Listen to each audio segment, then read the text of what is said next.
여러분, 시어머니가 며느리에게 무시당하는 이야기 요즘 흔하다고요? 그런데 그 시어머니가 알고 보니 남편 몰래 숨겨둔 건물 세 채의 주인이었다면요? 오늘 이야기의 주인공은 65세 할머니 나봉래 씨. 남편의 장례를 치른 지 채 1년도 안 돼서 며느리에게 쓸모없는 늙은이 란 말을 듣고 집에서 쫓겨났습니다. 하지만 누구도 몰랐죠. 그녀가 곧 새 채의 건물주로 변신의 복수를 시작할 거란 걸요.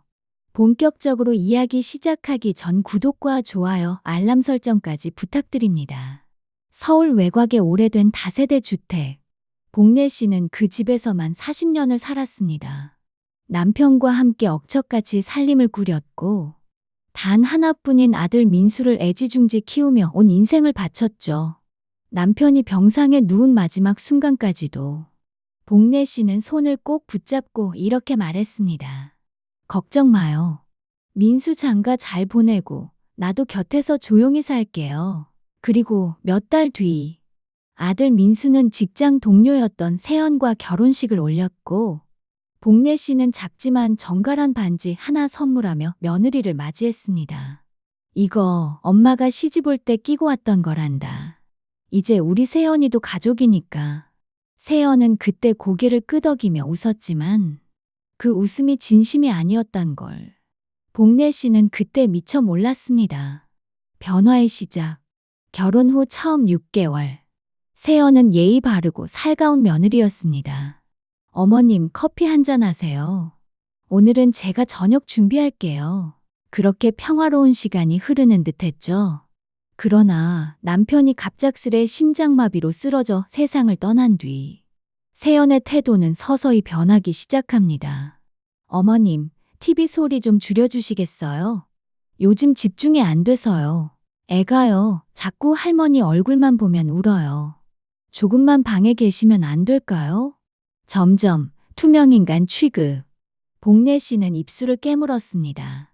내가 민폐인가? 내가 뭘 잘못한 걸까? 설거지를 하다가 실수로 그릇 하나 깨뜨렸을 때 세연은 대놓고 한숨을 쉬며 말했습니다. 아, 진짜. 어머님 계시고 나서 집안일이 더 늘어난 것 같아요. 아들 민수는 옆에서 말없이 고개를 숙였고 그저 세연이도 스트레스 많아. 좀만 이해해줘. 엄마. 그 말뿐이었습니다. 결정적인 그날. 겨울밤. 복래 씨는 배가 고파 부엌에서 라면을 하나 끓였습니다. 늦은 밤 조심스레 물을 붓고 소리 죽여 끓였건만 방에서 튀어나온 세연. 지금 이 시간에 라면 끓이세요? 냄새 진동하잖아요. 우리 애 자는데. 도대체 왜 이렇게 눈치가 없으세요? 그 말에 복래 씨는 젓가락을 내려놓고 조용히 말했습니다. 미안하구나. 그냥 조금 출출해서. 세연은 차가운 눈으로 복래 씨를 바라보더니 결국 이 한마디를 내뱉었습니다. 어머님, 그냥 나가서 사시는 게 어때요? 여기 어머님 계시기엔 너무 불편하신 것 같아서요. 쫓겨나다. 그날 밤. 복래 씨는 조용히 옷 몇 벌만 챙겼습니다. 40년 넘게 살았던 그 집에서 세 식구 중 단 한 사람도 배웅해주는 이는 없었습니다. 아들 민수는 현관 앞에 서서 미안해, 엄마. 나중에 꼭 연락드릴게. 그 말도 끝맺지 못하고 고개를 돌렸습니다. 눈발이 흩날리던 12월. 복래 씨는 작은 가방 하나 들고 골목길을 나섰습니다. 아무도 없던 그 밤길에서 복래 씨는 혼잣말처럼 이렇게 말했답니다. 그래, 이제 진짜 혼자네. 충남 외곽의 작은 마을. 허름한 한옥집. 복래 씨는 남편의 고향 집으로 몸을 옮겨왔습니다. 천장에선 물이 새고 벽지는 곰팡이 자국투성이. 냉장고엔 물 한 병 없었지만 복래 씨는 단 한 번도 자포자기하지 않았습니다.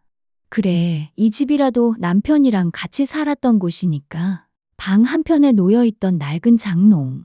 거기서 그녀는 노란색 노트 한 권을 발견합니다. 표지엔 이렇게 적혀 있었습니다. 민수에게 남기지 못한 이야기. 노트 속 낯선 주소들. 복래 씨는 손가락을 떨며 한 장 한 장 넘겨봅니다.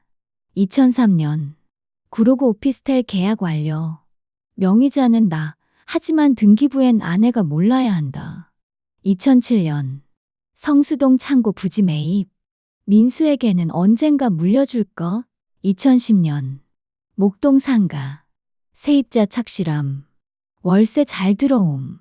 페이지마다 빼곡히 기록된 부동산 내역. 복례 씨는 눈을 크게 뜹니다. 이게 뭐야? 우리 남편 이런 얘기 한 적 없었는데. 곧장 읍내 부동산 사무소로 향해 등기부등본을 발급받은 복례 씨. 사무장은 그녀를 빤히 바라보다 말합니다. 이런 건물들을 다 갖고 계신 분이 왜 여기까지 오셨어요? 그 말에 복례 씨는 입술을 질끈 깨물었습니다. 죽은 남편의 배려. 알고 보니 남편은 자신이 먼저 떠날 걸 알고 모든 부동산을 비밀리에 복례 씨 명의로 준비해뒀던 거. 그 어떤 서류에도 민수, 며느리 세연의 이름은 없었습니다. 내 사람을 지킬 방법은 결국 나뿐이다. 남편의 흔적이 묻은 필체. 복례 씨는 그 자리에서 오열하고 말았습니다. 다시 서울로. 몇 달 후 복례 씨는 서울로 돌아옵니다. 이번엔 건물주로. 구로 오피스텔 월세. 목동 상가의 임대료. 성수동 창고를 리모델링한 임대 수익까지. 그녀는 부동산 세 곳에서만 매달 수천만 원의 수익을 올리게 되었고 변호사를 통해 아들에게 연락을 끊겠다는 내용 증명도 보냈습니다. 이제 그녀에겐 더는 무시받지 않아도 될 이유가 생겼습니다. 복례 씨는 상가 2층에 작은 수제 가방 공방을 열고 지인들과 봉사단체를 조직하며 노년을 즐기기 시작했습니다. 3년 뒤 서울 강남의 한 카페. 복례 씨는 회색 트렌치 코트를 차려입고 직원 2명과 함께 고급 승용차에서 내립니다. 대표님, 오늘 미팅 오후 3시입니다. 이젠 직원에게 대표님이라 불리는 그녀. 복례 씨는 성수동 상가 건물 2층에 위치한 봉화재단 대표로 노인 일자리 사업과 수제 가방 브랜드를 운영하는 작은 재벌이 된 상태였습니다. 초라해진 아들 부부의 등장. 그날 오후 재단 사무실에 한 부부가 찾아왔습니다. 어머님, 아니 대표님, 저희예요. 민수, 세연이. 한때 그녀를 나면 냄새 난다며 쫓아낸 며느리 세연. 화장이 번진 얼굴로 고개를 숙였습니다. 아들 민수는 사업 실패로 빚에 시달리고 있었고 세연은 퇴사한 지 몇 달째. 둘은 마지막 희망으로 복례 씨에게 손을 내민 겁니다. 어머님, 한 번만 저희에게 기회를 주세요. 대표님 투자만 해주시면 다시 일어설 수 있어요. 복례 씨의 반격. 복례 씨는 조용히 차 한 모금을 마시곤 말합니다. 수진아, 예전엔 라면 냄새도 싫다더니 요즘은 된장 냄새도 견딜 수 있겠구나? 순간 며느리 세연의 얼굴이 사색으로 바뀝니다. 아, 그땐 제가 어렸어요. 너무 철이 없어서. 복례 씨는 미소 지으며 고개를 끄덕였습니다. 그래. 근데 넌 철이 들었지만 난 기억력이 좋아졌더라. 예전처럼 시끄럽지 않게 조용히 지내면 우리 재단 청소 도우미 자리라도 알아볼 수는 있겠네.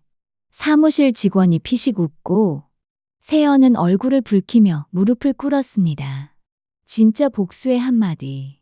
대표님, 제발 단 한 번만 용서해 주세요. 그땐 정말 몰랐어요. 복례 씨는 차가운 눈빛으로 며느리를 바라보며 말합니다. 나는 라면 하나 끓여 먹었다고 집에서 쫓겨났지. 근데 넌 자식이자 며느리로서 그보다 더한 짓을 했어. 앞으로는 그날의 너처럼 누군가를 무시하며 살지 않길 바란다. 이 일자리가 내가 줄 수 있는 마지막 배려야. 복례 씨는 그날 이후 다시는 예전처럼 조용히 살지 않았습니다.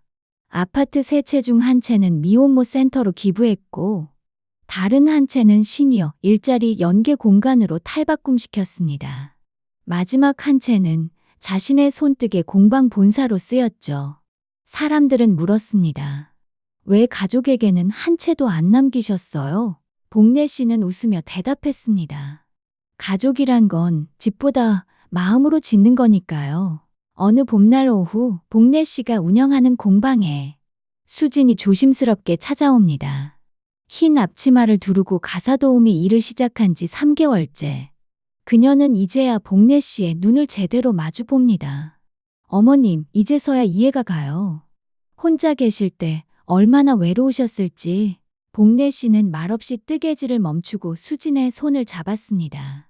늦었지만 고맙다. 그 말 한마디면 가족은 다시 시작할 수 있단다. 아들 준혁은 하루가 멀다 하고 얘기합니다. 엄마, 난 왜 그때 엄마를 지켜드리지 못했을까? 복례 씨는 아들의 손을 꼭 잡고 말했습니다. 괜찮아. 이제 와서 뒤를 본들 뭐하니? 중요한 건 지금 내가 내 앞에 있다는 거야. 그렇게 세 사람은 오랜만에 가족 사진을 찍었습니다. 마당엔 작은 개가 뛰어놀고 정원에는 복례 씨가 심은 꽃들이 피어 있었습니다. 복례 씨의 마지막 일기. 사람은 버림받아도 기억은 버려지지 않는다. 하지만 마음을 다시 열면 사랑도 다시 피어난다. 이제 나는 집을 세 채 가진 할머니가 아니라 마음을 나눌 줄 아는 엄마가 되려 한다. 때로는 인생의 진짜 선물은 가장 예상치 못한 순간에 찾아옵니다.